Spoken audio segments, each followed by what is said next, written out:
You know what? My contract's up end of this year. Maybe it's time I move on. How do you think your shareholders would feel about that?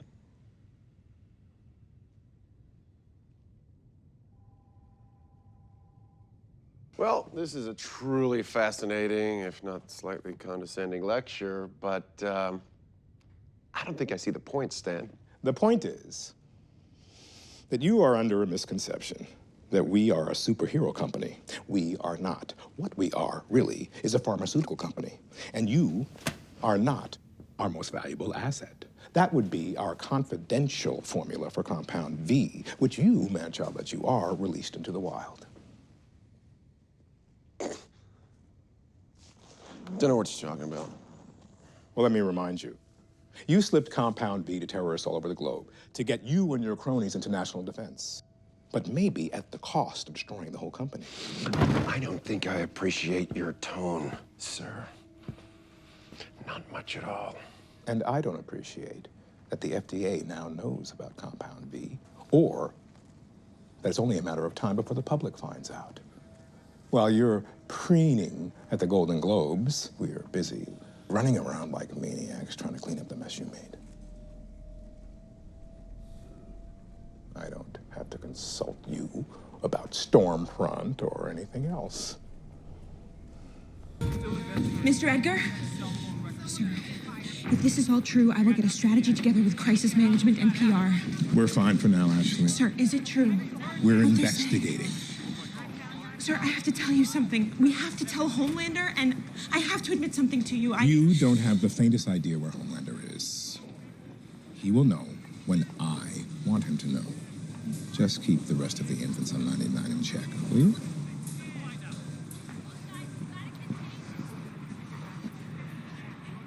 We have two options. Option one, deny. High risk, high reward. But if we deny and they nail us, if there's a legit whistleblower, there's no coming back. It's bankruptcy, criminal charges, 10 to 15 for everyone in this room. Option two, mea culpa. They've called it. Trading's halted. Stan, we gotta put out a statement. Which one is it? Stan.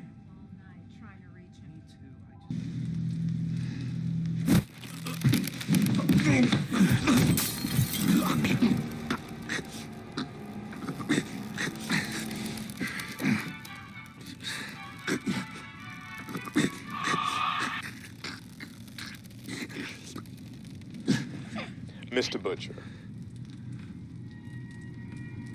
Oh, hello, cunt. How can I be sure you actually have the proof of which you speak? You can't. Roll the dice, cunt. I reckon he'd be more popular than Meager and Harry's little sprog. Here's my first and final offer. That information never sees the light of day. And I'll call off Black Noir. All right. You got yourself a deal. Want to shake on it? Put Noir on. Wait. Mrs. wants a word.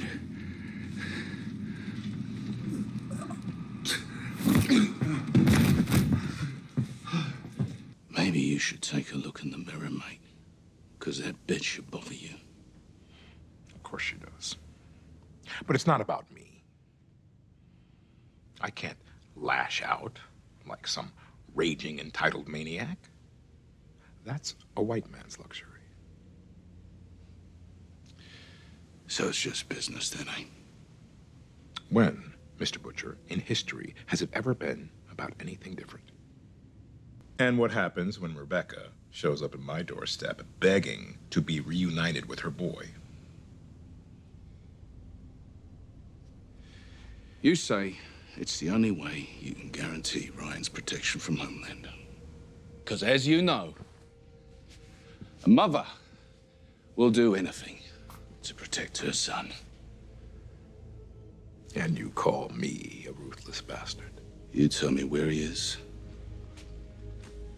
and I'll do the rest.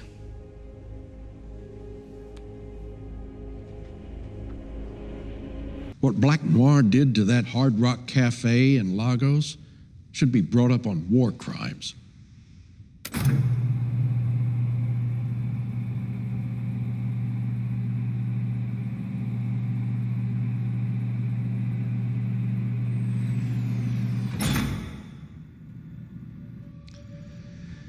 You're right.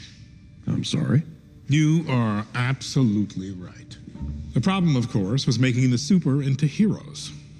I don't follow. Making them figures to be worshipped. The fame, the movies, the depraved sex, it ruined them. Cone of silence. In 5 years, I hope to be out of the superhero business entirely. Bullshit. This should be a serious company. A defense and pharmaceutical company. Not a daycare dealing with spoiled children and dead prostitutes. But the point is, you won't have to worry about any of that, because your soldiers will only be super temporarily. The product, finally perfected. Stan, when you say Compound V, V24. do you know what the public hears? Gestapo. Swastika. And that's your fault. You used a Nazi to sell it. Compound V is radio fucking active. It's not gonna fly in Congress. I still have a few strings that I can pull in Congress.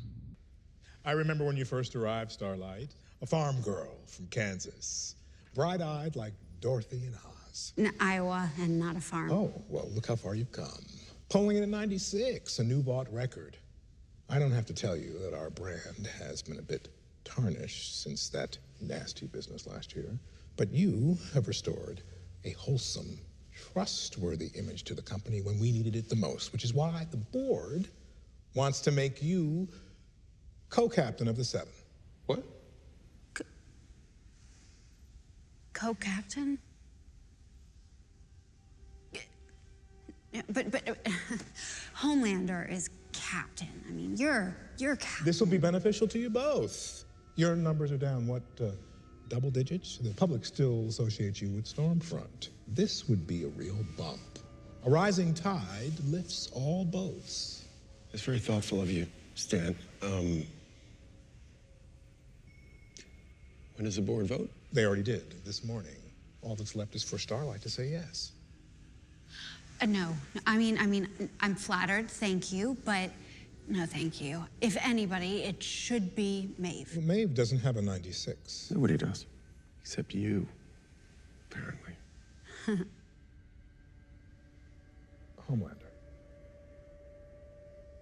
could you give us a moment? Look, I'd really like to keep discussing this. Absolutely. Set a time with Samantha and we'll get you in. Okay, sir. There is no way. I mean, you saw it. He can get as pissy as he wants. As long as I am CEO of Vought, he's under control. And we both know why. You know that he can probably hear you. Good. I hope he does. Starlight, real power isn't this. It's the ability to bend the world to your will. You would decide what the 7 do, what causes they support. Full authority to fill the team's empty slots.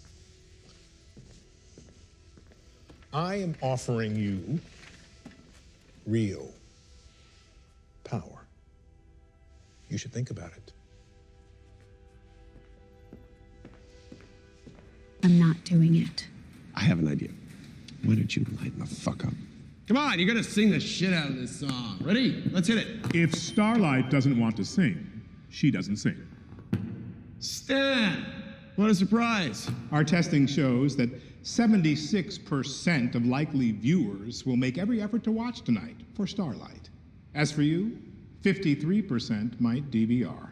I think that means that she can call her own shots, don't you? So, how about I just walk, Stan? How would that rate? After the PR hole you dug for yourself this past year, I'd say you're lucky we're putting on this farce at all. But hey, it's your party. You can cry if you want to.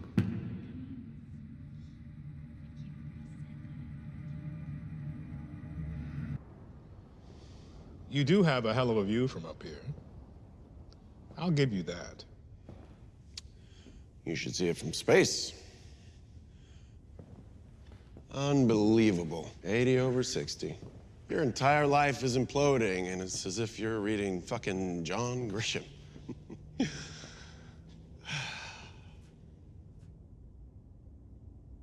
Don't blame Vicky. I don't. If there's one thing I taught her, it was to play all sides.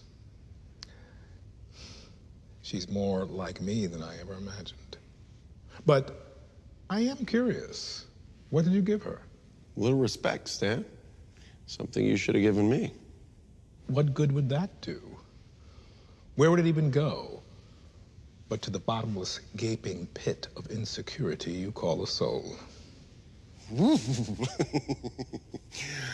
Oh, God. You want to know something? I used to be intimidated by you.